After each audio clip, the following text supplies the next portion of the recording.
we did a special on what was happening in South Africa over June, as far as the allegations that they were being xenophobic in their attitudes towards internationals coming into their country and staying.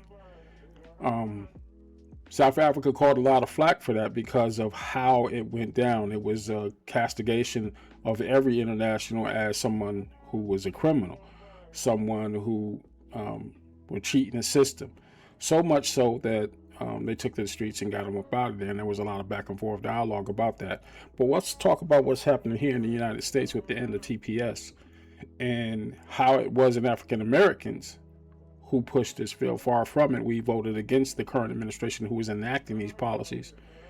And by and large, at this present time, we're watching people from Haiti, particularly, being deported, even though African Americans did not vote for this outcome. I don't think a lot of African Americans are particularly in the streets. We're actually not in the street protesting any of the deportations, for the simple fact that once these individuals get to this country, the perception is that they then start to look down on African American people, and this has become a problem. It's an undercurrent of our own internal discussions within the African American community about people, particularly people of color from other countries, coming to this country and viewing African Americans with the side eye. We're going to get into why that is, in addition to what you saw on that thumbnail, how we classify ourselves and what that classification actually means when it comes to how we address these type of politics. It is a response to all of the things that are happening within our communities at these given times. And we're going to break it down right here, right now on the Ujamaa Network. I'm Haitian. Why? Where you from? What's your background? You American? Dirty black American? Wait, what? Huh? What? Wait, what you American? Black American? What? No. Hold on. You said dirty black American. You heard that? You just asked me what I said. I did. Why you said that? Because that's what y'all are. Dirty black American. She just said that? I did. A dirty black American. I sure did. Because that's what y'all are. So all Americans are dirty black Americans? I mean, the ones I come across. I had a conversation with my boy literally right before I got here about the whole black, because you know how I told you, like, I never heard my mom say no dirty black American, none of that stuff, right? And then when I got on my phone with my boy, he was like, nah, think about it, Rich. There's plenty of Haitians who say vieux salope. In Creole, that means like dirty or bad black Americans. Now that my mom don't say that, he's like, well, your mom don't curse, Richard. And I'm like, exactly. You talking about a bunch of ignorant motherfuckers. See, but that's you know what I mean? Shit, like, again, when we have Frank here, we talk about the word akata. Like, it seems like everybody in the diaspora got specific terminology, detrimental or negative, degrading terminology for black Americans. For black Americans. But Nobody else. I'm gonna tell you why. In the skin that I'm in the career field that I'm in, I come across a lot of international people, especially from the Caribbean and West Africa when it comes to IT. That said, they take one glance at me, especially those from West Africa. They don't automatically associate me, because of the skin I'm in, with the African American community. They see these light eyes or whatever, and they assume it's a safe space to say some things. And it don't matter how many Janyames I wear around my neck or what's going on with me. It's a conversation piece for them, because they don't typically associate somebody this fair skinned with the African American community, despite all of my generations being either dark skinned or mulatto, is what they used to call us, the nice word they used to call us back in the day. It's one of those things that if you hadn't experienced it yourself, you wouldn't think it was possible. But then when you get confronted with the things that we just heard on that last clip, you see that this is not just a one-off. Because in order for a word like akata to take root, somebody had to create it. and others had to co-sign it to understand what that word means. To the point now, when you hear it, we already know it. Now, I first heard that word in a movie called Sugar Hill, starring Wesley Snipes, and it was a scene particular to what these Nigerian drug dealers were referring to these American drug dealers as. Now, here's the nasty part about it: y'all both drug dealers, but even drug dealers think they better. At least that was the depiction in this movie. Now let's flip the script to what the Brother of the People saying on the wrap-up show. Yeah, and shouts out to that crew for providing that for us, because this is going to provide fuel for this conversation. You know that it's happening, but even when you know something like that is going down, you internalize it. I'm not going to sit up here and say that African Americans do not have biases towards any other nationality, but what we don't do, and this is well documented, we don't try to get in the way of your bag. You know, you over here, whatever, do you. But when you start really playing in the faces of African Americans, despite all the sacrifices we've done in this country to make it possible for you to be here, and then hating on this community when it's time to go, and wondering where we at, why we're not there to protect you. Black people are not out in these streets stopping any ICE convoys. We're not stopping any ice cream trucks today. You know, the thing that has happened recently that has got so many African Americans of either political aisle scratching their head or just, taking a standoff approach on this is what happened during election time. And I'm gonna keep harping back onto this, because despite African Americans telling all newcomers when they come over here, hey, this is what it is, take a look for yourself. And for so many immigrants that come to this country and do the exact opposite of what we were warning you about, is the kind of playing in the face that African Americans are just, we tried to tell you. Was that always the case? Absolutely not. Little side note, particularly when we talk about Haiti. Haitians, even before they got their own independence from the French, there were Haitian soldiers who fought in the American Revolution against the British. Think about that for a second. There's a monument here in the state of Georgia that dedicates a monument to people who were known in history of fighting alongside the colonists to gain independence, and was the first country in the Northern Hemisphere to gain its independence. Haiti was. This was something that gets lost in the history books, because the partnership between those two countries, the U.S. and Haiti, goes back hundreds of years. And the problem that I have now with what's going on is that I think a lot of people forget about that history. And what we are left with now is resentment and animosity towards each other for a variety of reasons. One of those reasons is what we just saw. And it's not something that we're going to just brush under the table, because this is something that keeps happening no matter the culture, no matter the place of origin. To us, it was just a boat stop. There are no differences.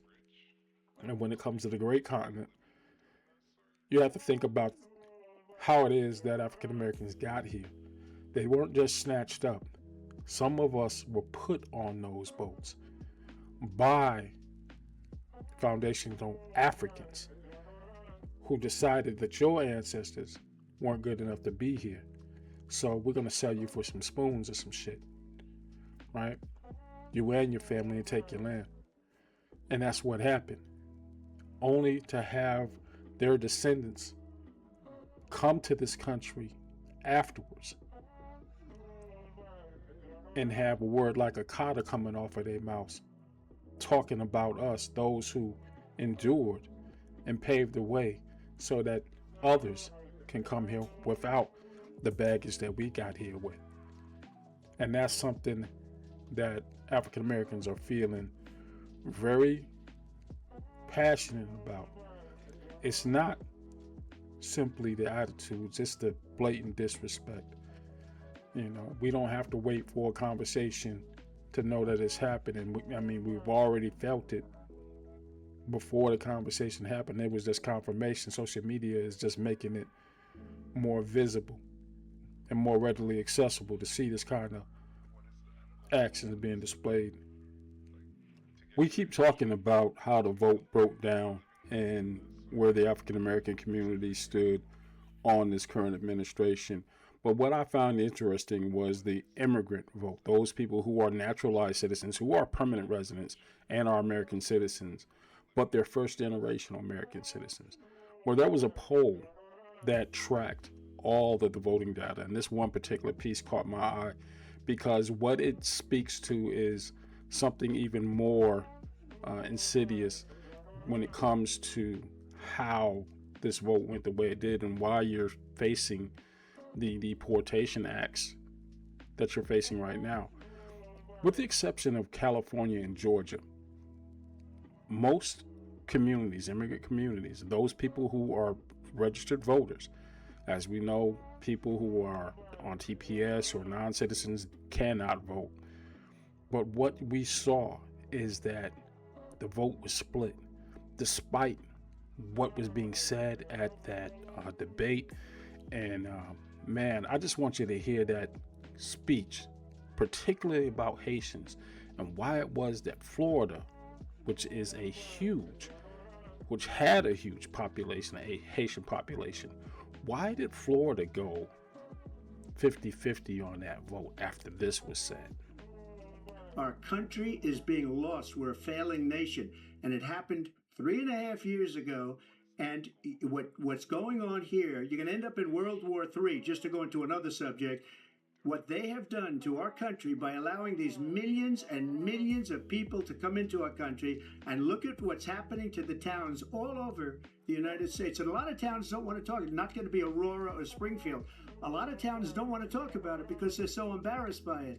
In Springfield, they're eating the dogs, the people that came in. They're eating the cats. They're eating the pets of the people that live there. And this is what's happening in our country. Oh, he's not done. He was just getting started.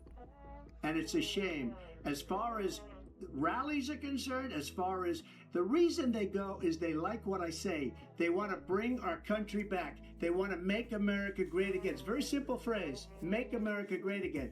She's destroying this country, and if she becomes president, this country doesn't have a chance of success. Not only success, we'll end up being Venezuela on steroids.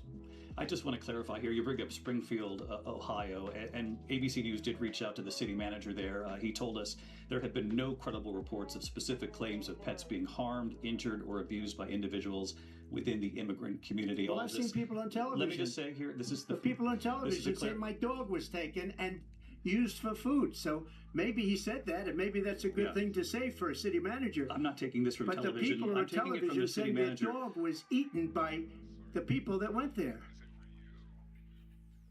Now, you think after watching that, you would cringe and give yourself some time to process and not vote for that, but yet half of the naturalized immigration policy voters voted for that. And it didn't matter what the African American community had been telling them the entire time of their involvement in this country. They believe some portion of that rhetoric. And I believe that gets back to the point of once an individual gets here, not only do they start looking down on African Americans, they start looking down on people who are coming to this country for the first time as well, even those fellow countrymen. And that is what we do, not just in people coming from the Caribbean, but from the African continent as well, particularly among darker skinned people. We see racism from all areas. Everybody has, like you said, everybody has a word to describe us, and a lot of it tends to follow a stigmatism that's been old as this country, that we are lazy, we're spoiled, and we're undisciplined. Well, that's because you're dealing with those hard R's and not foundational Black Americans. While all of us FBAs can get into some hard R-ish, if you know what I'm talking about, until you get into that space where you're actually dealing with somebody with some common sense, because what we're talking about is the difference between somebody who's going to crash out and somebody who's going to think you out. And I don't think you see that in any of the depictions of African Americans when you come to this country. You do not see us because we're not out in these streets.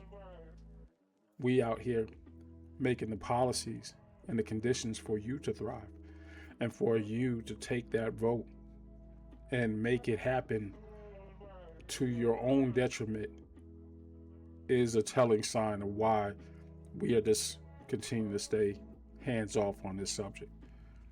We don't have an axe to grind against you, but we hear what you say, and it eventually gets back to us. Like Dirty Black American, like Akata, and like so many other derogatory names used around the world. We got a fresh dose of that with this last World Cup with the Argentinians. Why? It's not a destination point for many African Americans. What you got to worry about Black folk for? Remember, you don't have any Black people in Argentina anymore, correct? So why you over here with that? And that is something that comes from a primal place. So no, I don't think you have any danger of seeing us out in these streets rallying to protect anyone other than ourselves, because right now it's time to protect your home base.